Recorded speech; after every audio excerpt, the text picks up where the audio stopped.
Good morning, students. We were studying Chapter 10, the Postmodern Period of History. In yesterday's class, we have read about the South Indian dynasties, the Cholas, the Cheras, and the Pandyas. Now, today, we are going to discuss kingdoms in the north. Now, today, we are going to discuss the dynasties of the north. So, kingdoms of the north के जो राज्य थे वो कौन से थे? First is Indo Greeks और Bactrians. ठीक है, जो फर्स्ट नॉर्थ इंडियन डायनेस्टी थी वो कौन सी थी? इंडो ग्रीक्स और Bactrians. Conquered parts of north western India, इन्होंने नॉर्थ वेस्टर्न इंडिया के जो कुछ हिस्से थे उन पे विजय प्राप्त की थी। फेमस किंग मिनेंडर और मिलिंडा, और इंडो ग्रीक्स और बैक्ट्रियंस के जो प्रसिद्ध राजा थे वो कौन थे? मिनेंडर और मिलिंडा। नेक्स्ट डायनेस्टीज साकास और Scythians, conquered north and north western parts of India, और इन्होंने नॉर्थ और नॉर्थ वेस्टर्न पार्ट्स जो थे इंडिया के उन पे विजय प्राप्त की। फेमस किंग रुद्रदमन, ठीक है, इनके जो प्रसिद्ध राजा थे वो कौन थे? रुद्रदमन। साकास और स्काइथियंस डायनेस्टी जो थी उसके फेमस किंग थे Rudradaman. Next is Parthians, Parthians जो थे वो नेक्स्ट डायनेस्टी थी नॉर्थ की। Conquered parts of north western India, और इन्होंने भी नॉर्थ वेस्टर्न इंडिया के कुछ हिस्सों पे विजय प्राप्त की थी। फेमस किंग गोंडोफर्नस, इनके पार्थियंस के जो प्रसिद्ध राजा थे वो कौन थे? गोंडोफर्नस। Next is Kushanas, next dynasty कौन सी थी? कुशानास नॉर्थ की। कॉन्कर्ड नॉर्थ इंडिया, इन्होंने नॉर्थ इंडिया पे विजय प्राप्त की। कैपिटल्स मथुरा एंड पेशावर, पुरुषपुरा, ठीक है, इनकी जो कैपिटल्स थी वो क्या थी? मथुरा और पेशावर। और फेमस किंग, इनके प्रसिद्ध राजा कौन थे? कनिष्का। कुशानास डायनेस्टी के जो फेमस किंग थे वो कौन थे? कनिष्का थे।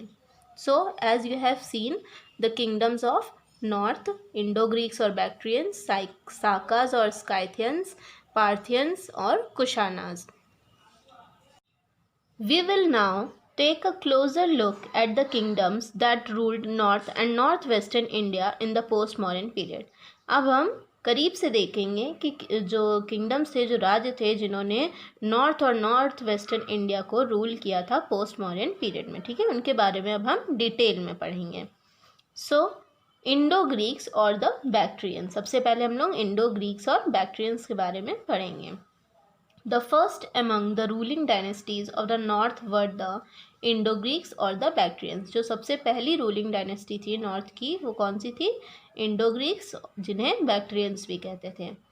The rulers of Bactria and Parthia became almost completely independent by 2nd century BCE with the decline of Seleucid power। अब जो रूलर्स थे बैक्ट्रिया के और पार्थिया के वो पूरी तरह स्वतंत्र हो गए थे सेकेंड सेंचुरी तक, जब सेलुसिड पावर जो थी वो डिक्लाइन हुई थी। सेलुसिड पावर जब डिक्लाइन हुई तो बैक्ट्रिया और पार्थिया जो थे वो पूरी तरह स्वतंत्र हो गए थे सेकेंड सेंचुरी तक। They brought parts of north western India under their control, और ये जो थे इन्होंने नॉर्थ वेस्टर्न इंडिया जो था उनके कुछ पार्ट्स जो थे उसको अपने कंट्रोल में ले आए थे। The most famous of the Bactrian kings was Menander और मिलिंडा। जो सबसे प्रसिद्ध किंग थे, राजा थे बैक्ट्रियन के, वो कौन थे? मिनांडर या फिर मिलिंडा। ठीक है, उन्हें मिनांडर या फिर मिलिंडा कहा जाता था। ही कन्वर्टेड टू बुद्धिज़्म, और उन्होंने खुद को बुद्धिज़्म में कन्वर्ट कर लिया था। ठीक है, बुद्धिज़्म में वो परिवर्तित हो गए थे। The book Milinda Panha records the questions put by Milinda to Nagasena. अब एक बुक थी मिलिंडा पान्हा की जिसमें क्वेश्चंस थे किंग मिलिंडा के, राजा मिलिंडा जो थे उनके प्रश्न थे उस किताब में, जिसमें रिकॉर्ड किए गए थे प्रश्न जो कि मिलिंडा ने नागा सेना से किए थे। ठीक है, नागा सेना से जो क्वेश्चंस पूछे थे मिलिंडा ने वो प्रश्न इस किताब में रिकॉर्ड है। A Buddhist philosopher by whom Milinda was deeply influenced and inspired। और नागासेना कौन थे? ये एक बुद्धिस्ट फिलोसफर थे जो कि जिनसे मिलिंडा जो थे वो बहुत ज़्यादा इन्फ्लुएंस थे और इंस्पायर थे, उनसे बहुत ज़्यादा वो प्रभावित थे। A number of Indo-Greek coins have been found which bear the portraits of the kings and also carry inscriptions in both Greek and Kharoshthi scripts. अब बहुत सारे इंडो ग्रीक कॉइन्स जो हैं वो पाए गए जिसमें राजाओं के पिक्चर्स बनी हुई हैं और उसमें कुछ इंस्क्रिप्शन मीन्स कुछ लिखावट लिखी हुई है ग्रीक और खरोष्टी स्क्रिप्ट में। स्क्रिप्ट क्या होती है? ये एक एंशियंट इंडियन स्क्रिप्ट है जो कि गंधारा कल्चर के द्वारा यूज़ की गई नॉर्थ वेस्टर्न इंडिया में, खरोष्टी स्क्रिप्ट। ठीक है, तो जो number of Indo Greek coins थे वो पाए गए जिसमें राजाओं की पिक्चर पोर्ट्रेट थी और उसमें कुछ लिखावट लिखी हुई थी ग्रीक और खरोष्टी स्क्रिप्ट में। Under the Indo-Greeks, many Indian forms of art and craft came under Greek artistic influence. अब इंडो ग्रीक्स के अंडर में कई सारे जो इंडियन फॉर्म्स थे आर्ट और क्राफ्ट के वो ग्रीक आर्टिस्ट जो थे उनके मतलब ग्रीक आर्टिस्ट जो थे वो उससे इन्फ्लुएंस हुए। आर्ट इंडिया का जो फॉर्म था आर्ट और क्राफ्ट का उससे ग्रीक आर्टिस्ट जो थे वो इन्फ्लुएंस हुए। A new form of art combining Indian and Greek art emerged which is popularly known as the Gandhara School of Art. अब एक नया फॉर्म जो था आर्ट का, कला का, जिसमें इंडियन और ग्रीक दोनों कंबाइन थे वो एमर्ज हुए जिसे पॉपुलरली क्या कहा गया? Gandhara school of art. ठीक है, एक नया फॉर्म आर्ट का जिसमें इंडियन और ग्रीक दोनों फॉर्म कंबाइन थे वो एमर्ज हुए और उसे क्या कहा गया? Gandhara school of art. As the Greek power declined in northwest, the Sakas, the Parthians and the Kushanas established themselves in North India. अब जैसे जैसे ग्रीक की पावर जो थी वो डिक्लाइन हो गई, कम हो गई, ख़त्म हो गई नॉर्थ वेस्ट में, तो जो साकाज और पार्थियंस और कुशानास डायनेस्टी थी इन्होंने क्या किया? खुद को इस्टेब्लिश कर लिया नॉर्थ इंडिया में। नेक्स्ट इज द साकास और द स्काइथियंस। द साकास और the Scythians were a tribe from central Asia. Sakas और स्काइथियंस जो थे वो क्या थे? एक ट्राइब थी जो कि सेंट्रल एशिया की थी। They gained control over north and north western parts of India, और इन्होंने कंट्रोल किया नॉर्थ और नॉर्थ वेस्टर्न पार्ट्स में इंडिया के। The Saka king Maues established Saka power in Gandhara. अब जो साका किंग थे मेउस, इन्होंने साका पावर जो थी वो इस्टेब्लिश की गंधारा में। Their kingdoms were divided into provinces, और इनके जो राज्य थे वो प्रोविंसेस में डिवाइड थे, मीन्स यूनिट्स में डिवाइड थे। Each under a military governor, और जो हर यूनिट थी वो मिलिट्री गवर्नर के अंडर में थी।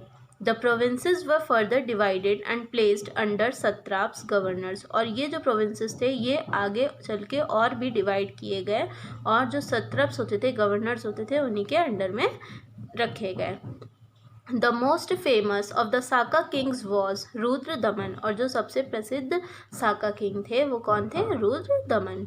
He had inscriptions composed in Sanskrit instead of the more commonly used language प्राकृत, और इनकी कुछ राइटिंग्स थी, इंस्क्रिप्शंस थे जो कि संस्कृत में कंपोज किए गए थे, जबकि वहाँ की जो सबसे ज़्यादा कॉमनली यूज़ की जाती थी लैंग्वेज वो कौन सी थी? प्राकृत। लेकिन इनकी जो राइटिंग्स थी वो किस में कंपोज थी?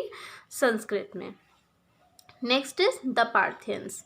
The Parthians came to India from Iran. Parthians जो थे वो इंडिया ईरान से आए थे।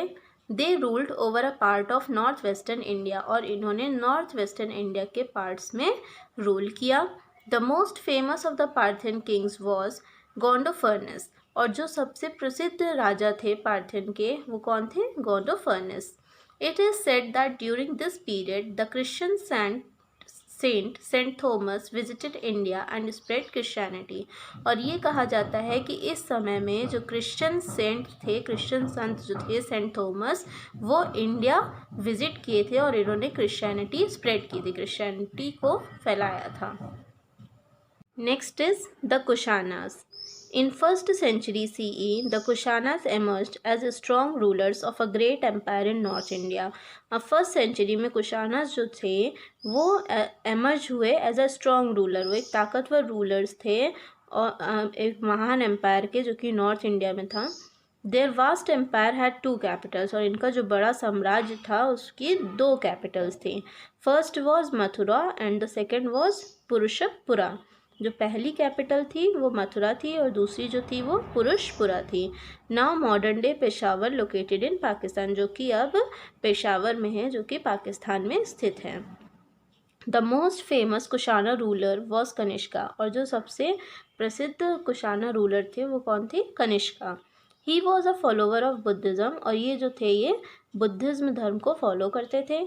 He organised the fourth Buddhist council at Kashmir where scholars met and discussed various issues, और इन्होंने फोर्थ बुद्धिस्ट काउंसिल जो थी वो ऑर्गेनाइज की थी कश्मीर में, जहाँ पे स्कॉलर्स जो थे वो मिलते थे और अलग अलग मुद्दों पे डिस्कशन करते थे। Kanishka was interested in many cultural activities and encouraged art and Sanskrit literature. Kanishka जो थे वो किस में इंटरेस्टेड थे? इनकी किस में रुचि थी? सांस्कृतिक एक्टिविटीज़ में, और इन्होंने आर्ट को और संस्कृत लिटरेचर को एनकरेज किया था, प्रोत्साहित किया था। He patronised the Gandhara school of art, और इन्होंने पैट्रोनाइज किया था गंधारा स्कूल ऑफ आर्ट को। पैट्रोनाइज का मतलब एनकरेज और supported by giving financial help, means इन्होंने गंधारा स्कूल ऑफ आर्ट को एनकरेज किया और उन्हें फाइनेंशियल हेल्प की थी। अश्वघोष, a famous Sanskrit scholar who wrote a biography of the Buddha, the Buddhacharit, lived in his court। और जो अश्वघोष थे, जो फेमस संस्कृत स्कॉलर थे, प्रसिद्ध संस्कृत के स्कॉलर थे, उन्होंने बायोग्राफी लिखी थी बुद्धा की, द बुद्धचरित, वो इन्हीं के कोर्ट में रहते थे। The Kushana rulers also issued a number of gold, silver and copper coins। जो कुशाना रूलर्स थे उन्होंने कई गोल्ड, सिल्वर और कॉपर कॉइन्स इशू किए थे। They were among the earliest rulers to issue gold coins in the Indian subcontinent। और ये बहुत ही पुराने रूलर्स, ये सबसे पुराने रूलर्स थे जिन्होंने गोल्ड कॉइन्स इशू किए थे इंडियन सबकॉन्टिनेंट में। As you can see in this picture, gold coins of the Kushanas, जो कुशानाज ने गोल्ड कॉइन्स इशू किए थे उनकी पिक्चर आप अपनी बुक में देख सकते हैं। So students, I hope you have understood this much. Now we will continue this chapter tomorrow. Thank you.